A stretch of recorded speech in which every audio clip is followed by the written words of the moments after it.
A young woman in her mid-20s defrauded New York's elite out of $275,000, not with a weapon, but with a story. She posed as Anna Delvey, a German heiress with a €60 million trust fund, opening doors to luxury and privilege. Her deception was personal, manipulating friends and leaving unpaid bills. She lived lavishly on credit, exploiting the human tendency to trust appearances. Anna Sorokin, the real person, understood that acting like you belong often prevents questions. Her charade eventually collapsed, but her arrest only amplified her notoriety. The tale of the Soho grifter raises questions about identity and the power of illusion in a status-obsessed society.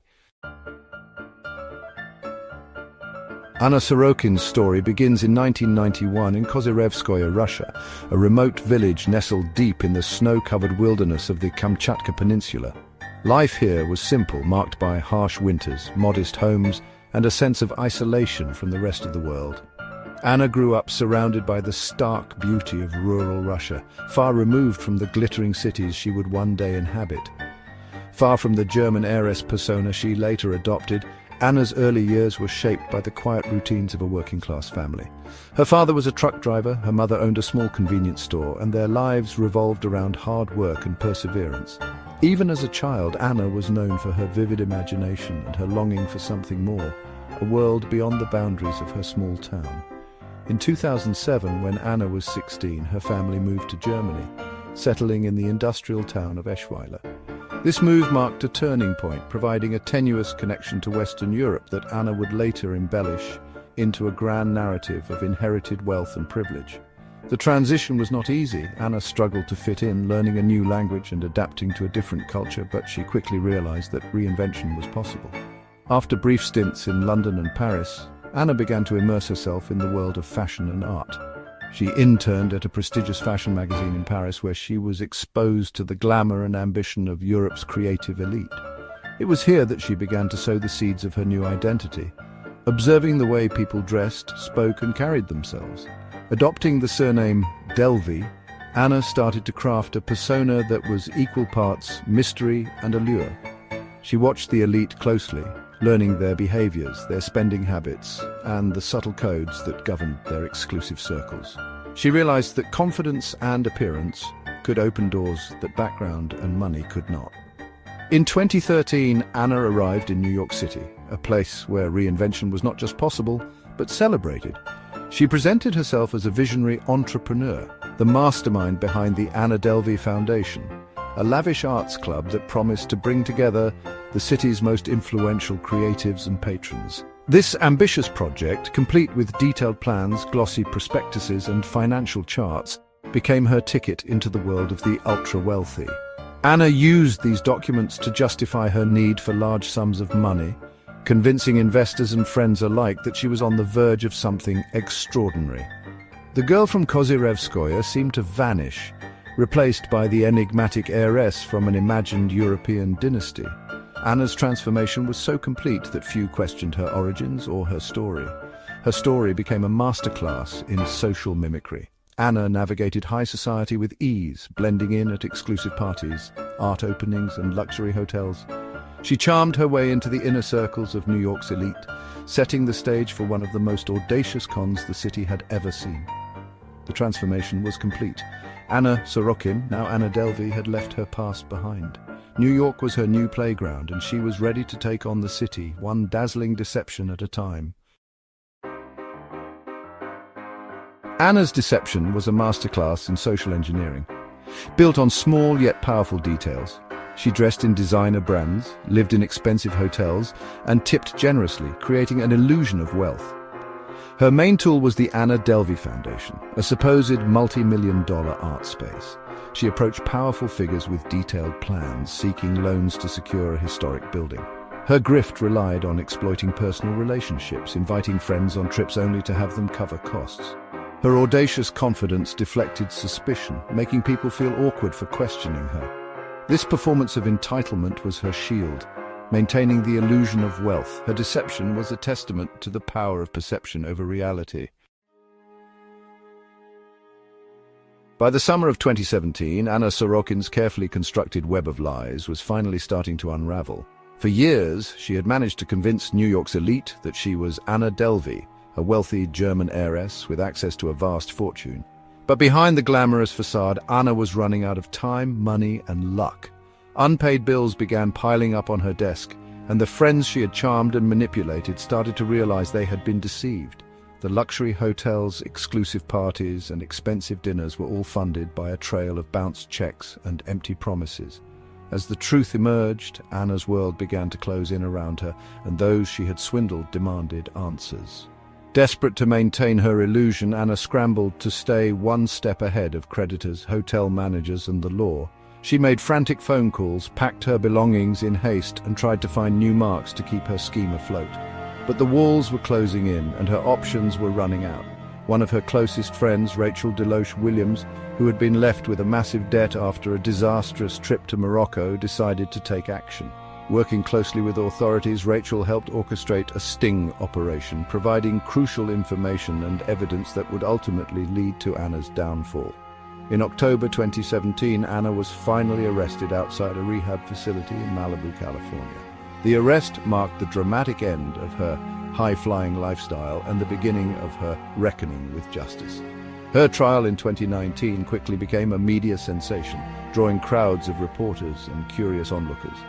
Anna, ever the performer, treated the courtroom like a stage, turning her outfits and demeanor into a spectacle that captivated the public and the press. The prosecution painted Anna as a master manipulator and a calculated fraudster, meticulously detailing how she had deceived banks, hotels, and individuals. The jury listened intently as witness after witness recounted their experiences of betrayal and loss. Ultimately, Anna was found guilty of multiple charges, including grand larceny and theft of services. She was sentenced to 4 to 12 years in prison, bringing her reign as a fake heiress to a dramatic close behind bars. The judge, visibly stunned by the extent of Anna's deception, declared that her actions were a stark reminder of how far ambition and greed can go unchecked. Anna Sorokin's story became a cautionary tale, a symbol of ambition, deceit, and the high price of living a lie in pursuit of fame and fortune. After sentencing, Anna Sorokin spent time at Rikers Island and Albion Correctional Facility. Even in prison, she maintained public fascination, giving interviews and documenting her reality. Released on parole in 2021, her freedom was short-lived as ICE detained her for visa issues. Facing deportation, she fought to remain in the US, continuing her legal battles from detention. Her time in ICE custody marked a new chapter, with interviews and art shows keeping her in the spotlight. In October 2022, she was released on bond under house arrest in Manhattan. Her world was confined, but her story continued to captivate. Anna Sorokin's story caught Hollywood's attention, leading to a Netflix series. Netflix paid her $320,000 for the rights, but legal interventions ensured victims were paid first. The funds settled her debts, a form of justice facilitated by her own story. The series Inventing Anna premiered in 2022, dramatizing her rise and fall. It cemented her status as a cultural icon, blurring lines between reality and fiction. While the deal didn't make her rich, it gave her a global platform. The show turned her into a complex anti-heroine, captivating audiences worldwide. Her notoriety became a brand, proving the power of a compelling story. Under house arrest, Anna Sorokin transformed her confinement into a stage for reinvention. Instead of letting the walls close in, she saw her apartment as a blank canvas, a place to rewrite her story and challenge the world's expectations. The ankle monitor, once a symbol of restriction, became a prop in her ongoing performance, a reminder that limitations could be reimagined as opportunities for creativity and self-expression.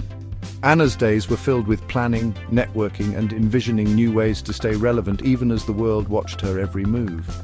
She became a content creator, engaging with followers and launching media ventures. Through live streams, Q&As, and candid updates, Anna built a digital persona that blurred the lines between infamy and influence. Her social media presence grew, drawing in curious onlookers and loyal fans alike, all eager to see what she would do next from her living room stage. Her podcast, The Anna Delvey Show, featured interviews on art, fame, and justice. She invited artists, celebrities, and thinkers to discuss the blurred boundaries between notoriety and legitimacy, using her own story as a springboard for deeper conversations. The podcast quickly became a platform for her to shape her own narrative and connect with a global audience. She released a single and announced a docuseries, hosting exclusive dinner events at home. These gatherings, attended by artists, influencers, and media insiders, became the talk of the town, an invitation to Anna's world where every detail was curated to intrigue and inspire. Her home became a hub for creativity and conversation, even as she remained under watch. Art became central to her identity, with exhibitions and NFTs reframing her narrative. Anna's sketches and digital works were showcased both online and in pop-up galleries, attracting collectors and critics.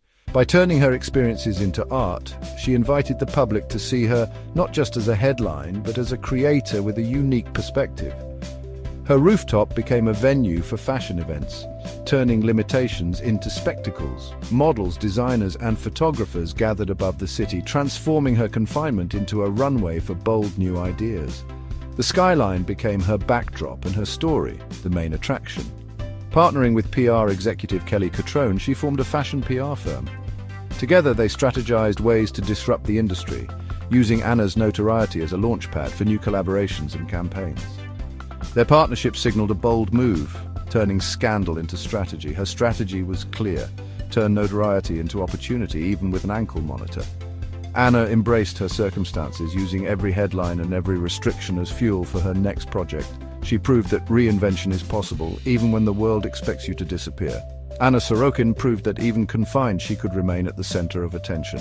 Her story became a testament to resilience, creativity, and the power of self-reinvention, showing that sometimes the greatest transformations happen when the world is watching, and the stage is no bigger than your own living room. In 2024, Anna Sorokin joined Dancing with the Stars, sparking disbelief and outrage. Critics accused the show of glorifying a criminal, but the spectacle went ahead. Her ankle monitor, often visible, symbolized her unique circumstances. Eliminated in the first round, her dismissive response went viral, reinforcing her unrepentant image. The episode highlighted the uneasy relationship between media and infamy. It demonstrated that in today's attention economy, the story often outweighs morality. Anna turned her notoriety into headlines, capturing public imagination once again. Her participation sparked debate on celebrity culture and the value of a story. As of August 2025, Anna Sorokin remains under house arrest, fighting deportation. Her story is far from over, with her infamy now her currency. Public reaction is mixed, viewing her as either a folk hero or a manipulative predator. Her journey reflects society's obsession with wealth and status. Anna understood that perception can be more powerful than reality. She built an empire on a lie, and when it crumbled, she rebuilt it on notoriety. Her story serves as a mirror, reflecting societal values and the power of a compelling narrative. The tale of Anna Sorokin continues to unfold, captivating audiences worldwide.